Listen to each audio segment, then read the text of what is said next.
क्या कोई आपके व्हाट्सएप की जासूसी कर सकता है? व्हाट्सएप दुनिया भर में सबसे अधिक इस्तेमाल की जाने वाली मोबाइल एप्लीकेशन में से एक है।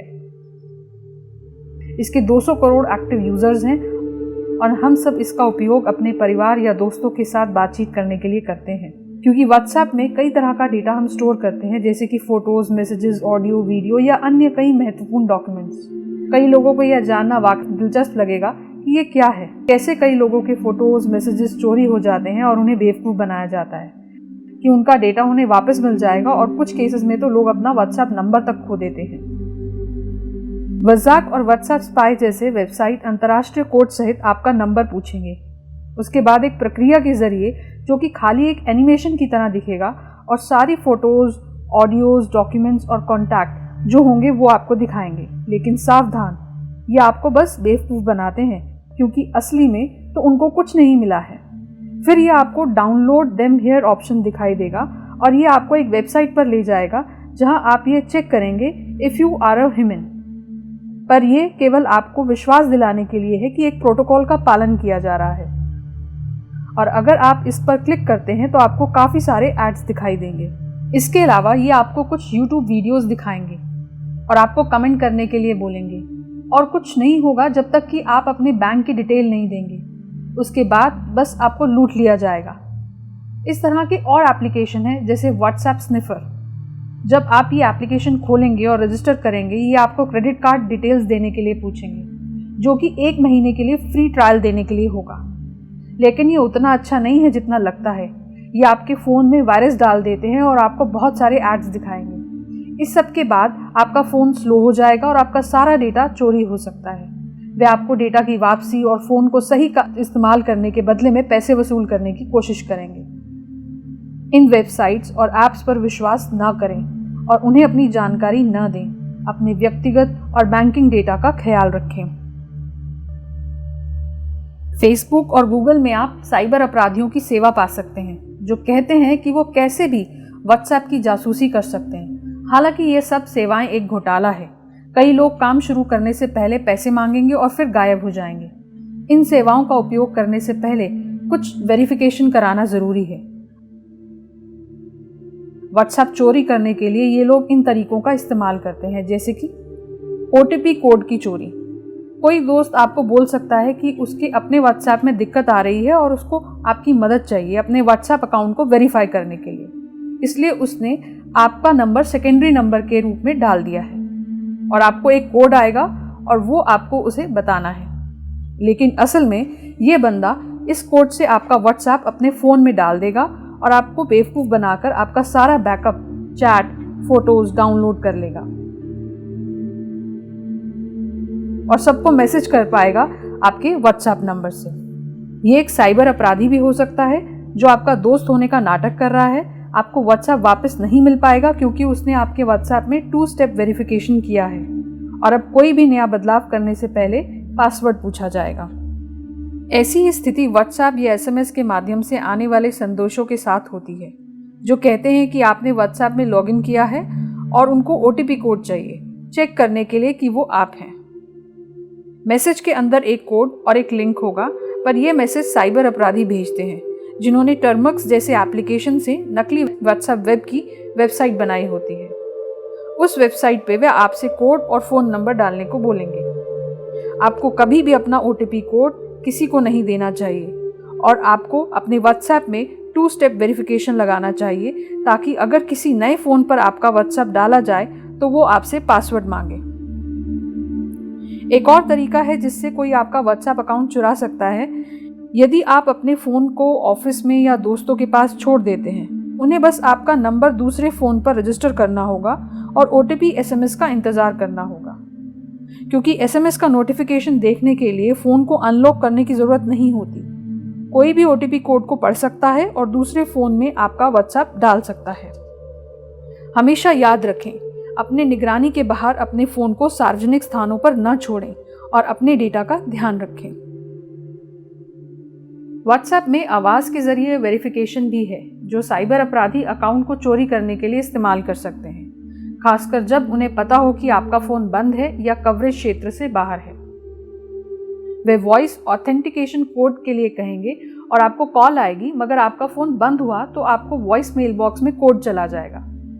ये लोग वॉइस मेल बॉक्स से OTP चुरा सकते हैं, क्योंकि वॉइस मेल बॉक्स का पासवर्ड आमतौर पर 0, 1, 2, 3 या डिफ़ॉल्ट रूप से संख्याओं का दोहराया हुआ क्रम होता है, जैसे कि 999।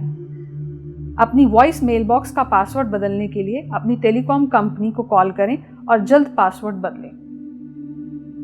एक और तरीका जो साइबर अपराधी इस्तेमाल करते हैं वो है जब कोई जान पहचान वाला बोले कि एक नंबर डायल करो जिससे आपको रिचार्ज मिलेगा। जिस नंबर पर आपको डायल करने के लिए कहते हैं वो वास्तव में एक कोड होता है जो कॉल फॉरवर्डिंग सक्रिय करता है और जिस नंबर पर आपकी सभी कॉल चली जाएंगी। इस तरह जब भी वह आपके व्हाट्सएप अकाउंट को चुराना चाहते हैं वे वॉइस OTP कोड मंगवाते हैं। आपके फ़ोन पर आने वाली सभी कॉल साइबर अपराधी के फ़ोन पर चली जाएगी और उसको कोड मिल जाएगा। ऐसे में वो आपके व्हाट्सएप अकाउंट को चुराने में सफल हो जाएंगे। कभी भी संदिग्ध नंबर कोड जिसमें हैश हो उसको डायल ना करें, भले ही उससे आपको रिचार्ज मिले, क्योंकि इससे आपकी सारी कॉल्स उस नंबर पर चली जाएंगी और आपका व्हाट्सएप अकाउंट चोरी हो जाएगा। QR कोड के साथ हमला। QRL जैकर यह व्हाट्सएप वेब से डेटा चुराने के लिए सबसे अधिक इस्तेमाल किए जाने वाला एप्लीकेशन है। ये GitHub पर मिल जाता है। ये एक व्हाट्सएप QR कोड बनाता है जिसमें व्हाट्सएप QR कोड की चोरी की जा सकती है। ये एप्लीकेशन व्हाट्सएप QR कोड को ईमेल या चैट में सोशल इंजीनियरिंग की मदद से भेज देता है और इसको स्कैन करने के बाद साइबर अपराधी आपकी चैट, फोटोज और ऑडियोज डाउनलोड कर सकता है। OhMyQR ये एप्लीकेशन QRL जैकर समान है, लेकिन ये ज़्यादा खतरनाक है। हमले को अंजाम देने के लिए साइबर अपराधी आपको व्हाट्सएप वेब के समान एक लिंक भेजेगा ताकि आप QR कोड को स्कैन कर सकें।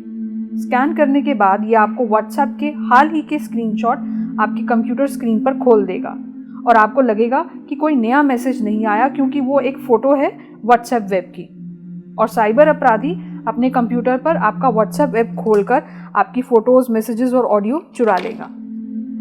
हमेशा व्हाट्सएप की वेबसाइट में जाकर ही QR कोड स्कैन करें। अगर कोई आपका QR कोड भेजता है तो उसे स्कैन ना करें। स्पाईवेयर। आजकल व्हाट्सएप अकाउंट की जासूसी करने के लिए कई एप्लीकेशन हैं। कुछ ऐसे हैं जो मुफ्त हैं और कुछ के लिए पैसा लगता है। ये ना केवल व्हाट्सएप की जासूसी करने के लिए उपयोग होता है, बल्कि ये ऐप्स फ़ोन पर होने वाली सारी गतिविधियां दिखा देती हैं। Screen mirror. इस एप्लीकेशन से अपराधी केवल आपके व्हाट्सएप को ही नहीं देख सकता, बल्कि आपके फ़ोन पर होने वाली सभी गतिविधियों को वास्तविक समय में देख सकते हैं। ये एप्लीकेशन इंटरनेट पर आसानी से मिल जाती है और इसको आपके फ़ोन पर अपराधी को इंस्टॉल करना पड़ेगा। पिछले एप्लीकेशन की तरह ही कई एप्लीकेशन हैं जो आपको फ़ोन पर जासूसी में मदद कर सकते हैं। ये स्पाई एप्लीकेशन के नियंत्रण को बनाए रखने के लिए डिज़ाइन किए गए हैं और इस बात का ध्यान रखते हैं कि बच्चे किसी डिवाइस पर क्या करते हैं, क्या देख सकते हैं। हालांकि वे आमतौर पर पति पत्नी की जासूसी करने के लिए उपयोग किए जाते हैं। इन एप्लीकेशन के इस्तेमाल पर आमतौर पर पैसा लगता है। आपको वेबसाइट पर एक अकाउंट बनाना होगा और फिर आप किसी भी फ़ोन पर वेबसाइट डाउनलोड कर सकते हैं। ये एप्लीकेशन फ़ोन पर नहीं दिखती क्योंकि इनका आइकॉन नहीं होता। ऐसा प्रतीत होगा जैसे कुछ भी फ़ोन पर इंस्टॉल नहीं किया गया है। आप अपने अकाउंट से फ़ोन की सारी गतिविधि देख सकते हैं। इन एप्लीकेशन का इस्तेमाल कई लोग तब करते हैं जब वे वास्तविक समय में अपने किसी साथी की जासूसी करना चाहते हैं। आप जांचें कि क्या किसी ने आपके फ़ोन पर तो ये नहीं डाला। अपने फ़ोन पर सभी एप्लीकेशन की जांच करें और यदि कोई एप्लीकेशन हर समय सक्रिय रहे तो ये संभवतः एक वो जासूसी एप्लीकेशन है। उसे फ़ोन से हटा दें और अपने पासवर्ड बदल दें। व्हाट्सएप के उन्नत संस्करण जैसे कि व्हाट्सएप प्लस और GB व्हाट्सएप, ये एप्लीकेशन आपको अधिक लाभ का आनंद लेते हुए अपने व्हाट्सएप खाते का उपयोग करने देते हैं। इनके कुछ फ़ायदे हैं, जैसे कि व्हाट्सएप का रंग बदलना, फ़ॉन्ट बदलना, अधिक इमोजीज और यहाँ तक कि अपनी गोपनीयता की सेटिंग्स बदलना, अपना अंतिम कनेक्शन समय या अपने ऑनलाइन स्थिति को छुपाना और किसी को सूचित ना करना हो जब आपने उनके मैसेजेस को देखा है, तथा अन्य और अधिक विकल्प भी हैं इसमें। इन व्हाट्सएप जैसी एप्लीकेशन के साथ एक समस्या है कि वे आपका डेटा कंपनीज को बेच देते हैं। आखिरकार इन कंपनीज में साइबर हमले होते हैं और आपके मैसेजेस, फोटोज, ऑडियो साइबर अपराधियों के हाथ में चले जाते हैं। हमारी ये सलाह है कि आप प्ले स्टोर या एप्लीकेशन स्टोर के बाहर किसी भी ऐप को इंस्टॉल ना करें। अपनी जानकारी लीक होने से बचाने के लिए आधिकारिक व्हाट्सएप एप्लीकेशन का ही उपयोग करें। किसी का व्हाट्सएप चोरी करने के और भी कई तरीके हैं, लेकिन इनकी कीमत बहुत अधिक है। ये 0 डे वल्नरेबिलिटीज के माध्यम से किया जाता है।